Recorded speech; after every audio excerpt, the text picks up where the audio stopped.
Hello, Safety John with AIM Transportation Solutions bringing you another weekly safety bulletin. We're going to change it up a bit this week and talk about information related to the FMCSA safety auditing process.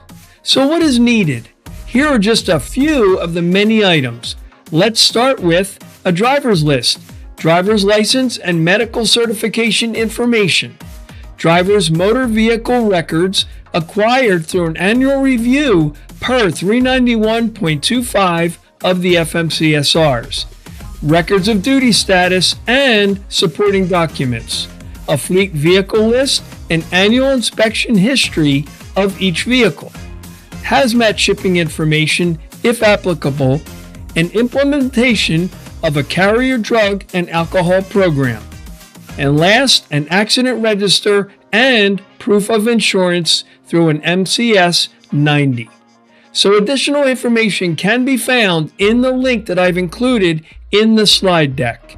Bottom line, as the saying goes, you can never be too prepared for a safety audit.